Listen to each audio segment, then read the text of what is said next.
छत्रपती शिवाजी महाराज की जय। भवानी नवरात्रोत्सवचा आई दुर्गा अंबाबाई याचा जागर सुरू आहे आणि या लाडक्या बहिणींच्या रूपामध्ये इथं दुर्गा शक्ती अवतरलेली आहे।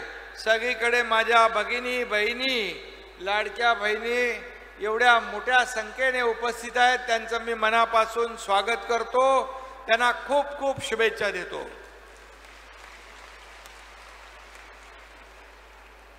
आणि आपला महाराष्ट्र राजमाता जिजाऊंचा, क्रांतिज्योती सावित्रीबाई फुलेंचा, पुण्यश्लोक अहिल्यादेवींचा आणि म्हणून अहमदनगरचं नाव आपण अहिल्या देवी नगर केलं आणि परवा केंद्र सरकारने पण त्याच्यावर शिक्कामोर्तब केलं।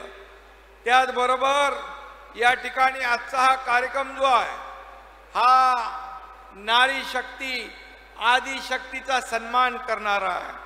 आज माझ्या अगोदर आपल्या दोन्ही उपमुख्यमंत्री महोदयांनी आपल्या ज्या योजना आहेत या योजना त्याच्याबद्दल माहिती दिली। हे सर्वसामान्यांचं सरकार आहे आणि या सर्वसामान्यांच्या सरकारमध्ये आज आपण जर पाहिलं तर मगाशी मला कलेक्टर साहेबांनीच दिलंय की कुठे आहे रे बाबा,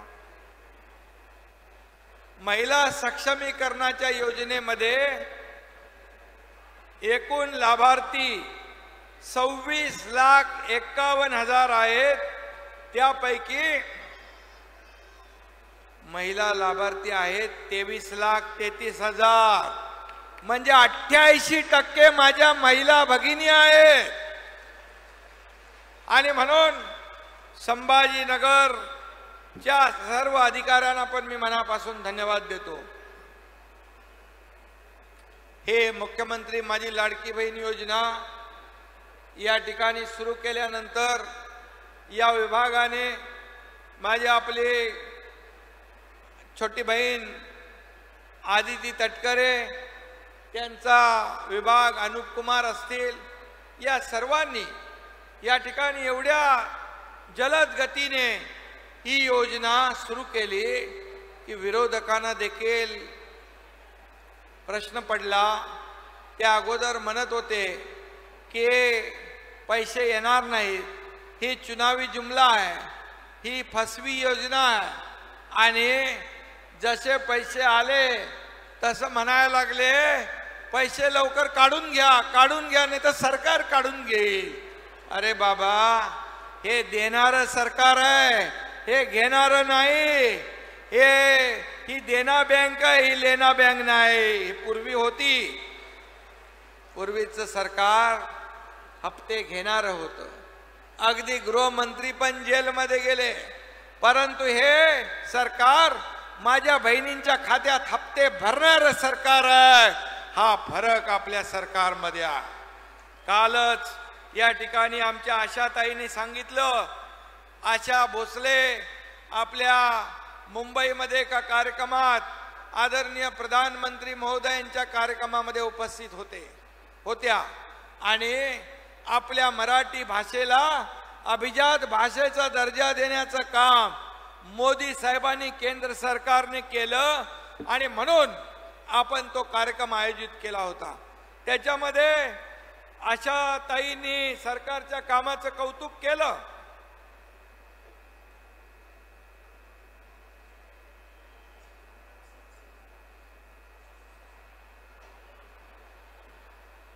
आशाताईंनी कौतुक केलं, म्हणाल्या खरं म्हणजे सरकारचं काम चांगलं आहे। त्याने पूर्वीची एक आठवण सांगितली की दिवसातून 2 वेळा देखील त्यांच्या परिवाराला कुटुंबाला 2 दिवसाचं जेवण मिळत नव्हतं। सकाळचं दुपारी, दुपारचं संध्याकाळी, अशा प्रकारची त्यांची दिनचर्या होती। त्यांनी आठवण केली, हे 1,500 रुपये माझ्या सर्वसामान्य महिला भगिनींसाठी एक मदतीचा हात देणारे 1,500 रुपये महिन्याला आहेत। याचं सरकारचं कौतुक त्यांनी केलं। त्यांनी शाबासकी दिली आणि विरोधकांच्या देखील चांगली थोबाडात दिली लावून, एक ही मारा लेकिन सॉलिड मारा. आणि म्हणून आशाताईंचं पण मी मनापासून कौतुक अभिनंदन करतो, त्यांना धन्यवाद देतो. आदरणीय म्हणजे बघा, आशाताईंनी याला सर्टिफिकेट दिलं, तुम्ही तर अगोदरच दिलंय. मोदीजींनी देखील काल सांगितलं, महिला सक्षमीकरणासाठी महाराष्ट्र हा देशाला दिशा दाखवणारं राज्य आहे. याच्यापेक्षा आपल्याला काय सर्टिफिकेट पाहिजे. आणि म्हणून ही योजना पहिली बंद पडावी म्हणून लोकांनी, विरोधकांनी प्रयत्न केले. त्याच्यामध्ये अनेक सावत्र भावांनी खोडा घालण्याचा प्रयत्न केला. पण माझ्या लाडक्या बहिणींना मी सांगू इच्छितो, या दुष्ट सावत्र भावांना योग्य वेळी जोडा दाखवण्याचं काम आपल्याला करायचं आहे, हे आपल्याला मी या ठिकाणी सांगू इच्छितो. कारण ते म्हणाले 1,500 रुपये काय लाच देताय का, 1,500 रुपये काय महिलांना विकत घेताय का, 1,500 रुपये का भीक देताय का. अरे काय वाटेल ते तोंड आहे म्हणून काही बोलायचं. माझ्या या लाडक्या बहिणी लाखो करोडोंच्या संख्येने आज याचा लाभ घेत आहेत. आज काहीतरी मनाची नाही, जनाची नाही, मनाची तरी वाटली पाहिजे होती. या माझ्या लाडक्या बहिणी या खऱ्या अर्थाने सावित्रीच्या लेकी आहेत. हा दुर्गेचा अवतार आहे. आणि यांच्या नादाला लागाल तर विरोधी पक्षाचं सगळ्यांचं डिपॉझिट गुल झाल्याशिवाय राहणार नाही, अशा प्रकारचा या ठिकाणी मी विश्वास व्यक्त करतो. खरं म्हणजे मगाशी देवेंद्रजींनी सांगितलं की काही लोक कोर्टात गेले, मुंबई उच्च न्यायालयामध्ये गेले. मुंबई उच्च न्यायालयाने आमच्या लाडक्या बहिणींच्या बाजूने निर्णय दिला आणि त्याला मारला चपराक दिली, त्याचं याचिका फेटाळून लावली. नंतर नागपूर हायकोर्टामध्ये कोणीतरी गेला, काँग्रेसचा अडपल्लेवार का काय होतं, वडपल्ली काय, अनिल वडपल्लीवार हा काँग्रेसचा कार्यकर्ता, तो नागपूरमध्ये गेला. बघा, कोर्टात जायचं. अरे माझ्या लाडक्या बहिणींच्या मुलांच्या तोंडातला घास हिरावून नेण्याचं काम तुम्ही, पाप तुम्ही करताय. कुठं फेडाले पाप. कोविड मध्ये तुम्ही खिचडीमध्ये पाप केलं, बॉडी बॅग मध्ये पाप केलं. आता इथं तरी सोडा. आपला आनंदाचा शिरा दिवाळीला गणपतीला देतो आपण, त्याच्यात पण कोर्टात गेले. अरे कुठं फेडणार हे पाप. आणि म्हणून आज मी आपल्याला सांगतो की हे देणारं सरकार आहे, ही देण्याची आमची नियत आहे. आणि म्हणून पहिल्या दिवसापासून आम्ही सांगितलं, ही योजना कुणाचाही बाप आला तरी बंद होणार नाही, हा विश्वास या ठिकाणी व्यक्त करतो. कारण याचे सर्व पैशाची तरतूद आम्ही केलेली आहे. फक्त निवडणुका डोळ्यासमोर ठेवून आम्ही हे काम केलेलं नाही, तर हे काम निवडणुका असू द्या नसू द्या, आम्हाला तुम्हाला पैसे द्यायचे होते. कारण तुमच्या संसाराला हातभार लावायचा होता. आम्ही देखील गोरगरीब परिवारातून आलोय. मी देखील एक शेतकऱ्याचा मुलगा आहे, सर्वसामान्य कुटुंबातून आलोय. माझी आई प्रपंच घर महिन्याला चालवायची, ते मी बघितलंय डोळ्यांनी. आणि म्हणून आमचं जेव्हा सरकार आलं तेव्हा का आमच्या बहिणींच्या संसाराला हातभार लावायचा नाही, का करायचं नाही. आणि म्हणून ही योजना जी आहे ही कायम सुरू राहणार आहे. तुम्हाला मी सांगतो, या ठिकाणी आम्ही मगाशी अजितदादांनी सांगितलं 3 महिन्याचे पैसे आले, 3 महिन्याचे पैसे आले त्यांनी हात वरती केले. ऑक्टोबर नोव्हेंबरचे पैसे आले त्यांनी हात वर करा. हे बघा दादा, ऑक्टोबर नोव्हेंबरचे पण पैसे आले, म्हणजे हे सरकार ॲडव्हान्स पैसे देणार आहे. हे सरकार ठेकेदारांकडून ॲडव्हान्स घेणारं सरकार नाही, हे देणारं सरकार आहे. अरे कोणीतरी म्हटलं असतं चला ठीक आहे, आता ऑक्टोबर नोव्हेंबर तर पुढं आहे, आता कशाला द्यायचे. परंतु हे सावत्र दुष्ट भाऊ जशी आचारसंहिता लागेल कुठंतरी मांजर आडवं घालतील म्हणून आम्ही अगोदरच पैसे देण्याचं काम सुरू केलेलं आहे। यावरून तुम्ही लक्षात ठेवा की आमची नियत साफ आहे, नीती साफ आहे, देण्याची आमची इच्छा प्रामाणिक आहे। आणि म्हणूनच ही योजना मुख्यमंत्री माझी लाडकी बहीण योजना असेल, लेक लाडकी लखपती योजना असेल, मुलींचं उच्च शिक्षण मोफत देणारी योजना असेल, पिंक रिक्षा देणारी योजना असेल, अशा एसटी मध्ये मगाशी देवेंद्रजींनी सांगितलं 50% आपण सवलत देतो, या अशा अनेक योजना ज्या सवलतीच्या आहेत, या सवलतीच्या योजना आपण का देतोय लाडक्या बहिणींना? काही लाडक्या बहिणींनी काही याच्यामध्ये छोटा मोठा व्यवसाय सुरू केला, त्याच्यातून 1,500 मध्ये सुरू केला, 10,000 रुपये मिळाले, 3,000 रुपयामध्ये आणखी व्यवसाय मोठा केला, 20,000 रुपये मिळाले। तुम्हाला मी एवढंच सांगतो, मी जास्त काय बोलणार नाही, पण आपल्याला मी सांगतो, तुम्ही जशी सरकारची ताकद वाढवाल, अजितदादा एकदम रोखठोकपणे सांगतात की योजना चालू करायची ठेवायची असेल तर तुम्हाला काय केलं पाहिजे, पण मी तुम्हाला सांगतो ही योजना कायम सुरू राहणार। तुम्ही या सरकारला जेवढी ताकद द्याल, आम्ही तुम्हाला 1,500 वर ठेवणार नाही, 1,500चे 2,000 करणार, 2,000चे 2,500 करणार, 2,500चे 3,000 करणार। तुम्ही ताकद आणखी वाढवाल तर 3,000 पेक्षा जास्ती देताना देखील सरकार हात आकडता घेणार नाही, कारण हे तुमचे पैसे आहेत, हे जनतेचे पैसे आहेत, हे जनतेला देण्यासाठीच आम्ही इथं सरकारमध्ये आलो। आणि म्हणून तुम्हाला एवढंच सांगतो, या माझ्या लाडक्या बहिणींना, आपल्याला, तुम्हाला, आम्हाला लखपती झालेलं बघायचं आहे। या राज्यातल्या सगळ्या बहिणी लखपती होतील, त्या दिवशी तो दिवस आमच्यासाठी समाधानाचा आणि आनंदाचा दिवस असेल। आता मला आदितीने, माझ्या छोट्या बहिणीने एक चिठ्ठी दिली, या कार्यक्रमामध्ये काही गरोदर माझ्या बहिणी आलेल्या आहेत, त्यांचा निरोप आहे की आम्हाला माननीय मुख्यमंत्री आणि उपमुख्यमंत्री यांचे आभार तर मानतोच, पण आम्हाला गरोदर असताना 1,500 रुपये मिळतात, त्याचं औषध आणि आहारासाठी आम्ही वापर करतोय। त्यांनी तिघांनाही राख्या दिल्यात।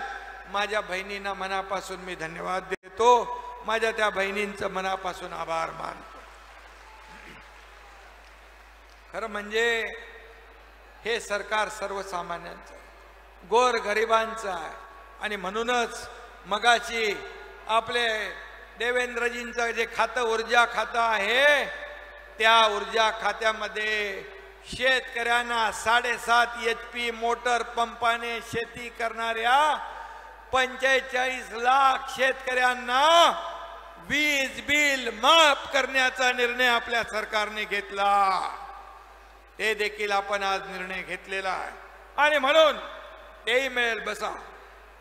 आणि म्हणून आपल्याला एवढंच सांगतो की हे सरकार देणार आहे। आज आपण अनेक योजनांना आज इथे निर्णय योजनांचा घेतोय। माझ्या लाडक्या भावांना पण आम्ही सोडलेलं नाही। प्रशिक्षण भत्ता देण्याचा निर्णय आम्ही घेतला। 6,000, 8,000, 10,000 रुपये महिन्याला त्यांना मिळतात। आता ते ट्रेंड होतील आणि त्यांना नोकरी मिळेल। आज वयोश्री योजना आम्ही केली आणि वयोश्री योजनेमध्ये 3,000 रुपये ज्येष्ठांना डीबीटीच्या माध्यमातून देण्याचा निर्णय आपण घेतला। तो देखील निर्णय आपण घेतलेला आहे आणि म्हणून असे सगळे निर्णय आपण या ठिकाणी घेतोय। याचं कारण या सर्वसामान्यांचं सरकार आमचं म्हणतो। आम्ही सगळे लोक आपल्यातले आहोत। आज विरोधकांना मी एवढंच आपल्याला सांगतो, 2.5 वर्षामध्ये विरोधकांनी महाविकास आघाडीने घेतलेले निर्णय, बंद केलेली कामं, बंद पाडलेले प्रकल्प, याचा लेखाजोखा बघा आणि 2-2.25 वर्षामध्ये या महायुती सरकारने केलेली कामं बघा।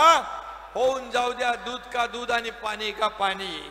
आम्ही जनतेच्या न्यायालयामध्ये आम्ही हे सगळं मांडायला तयार आहोत. फक्त भांडायचं त्यांना माहित आहे, आरोप करायचं त्यांना माहित आहे, खोटं बोलायचं त्यांना माहित आहे. लोकसभेमध्ये फेक नरेटिव्ह पसरवून तुम्हाला फसवण्याचं त्यांनी काम केलं. परंतु या विधानसभेच्या निवडणुकीत किती खोटं बोलले तरी माझ्या बहिणी त्यांना बरोबर मुंहतोड जवाब त्यांना दिल्याशिवाय राहणार नाही. हा विश्वास या ठिकाणी आहे.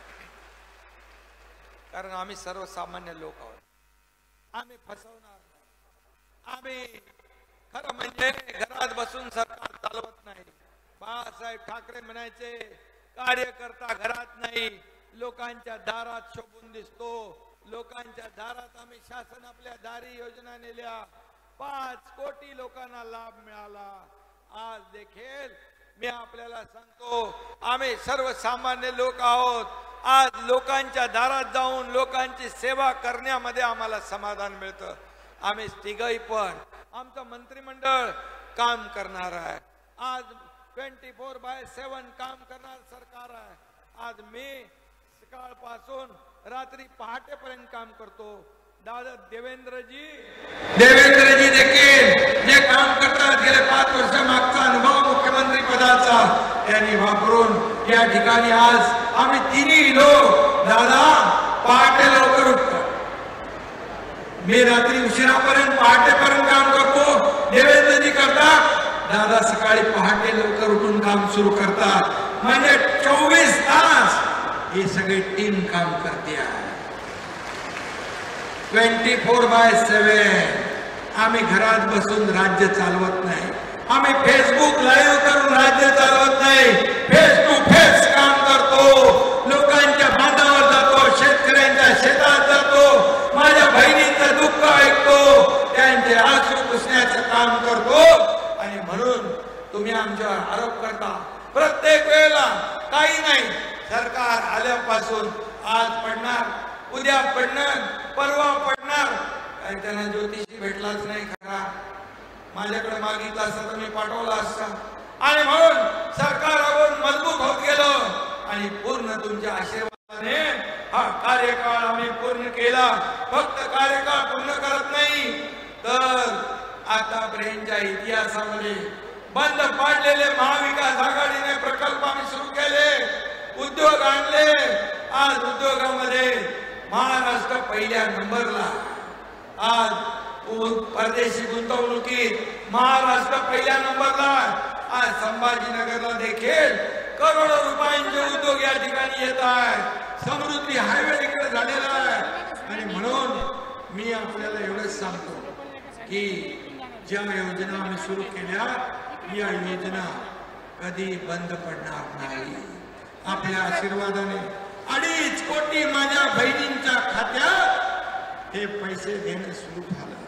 आणि म्हणून तुम्ही फक्त एवढंच काम करा. हे दुष्ट सावत्र भाऊ ज्याने तुमच्या योजनेमध्ये खोडा घातला, यांना सगळ्यांना बरोबर लक्षात ठेवा. आणि खऱ्या अर्थाने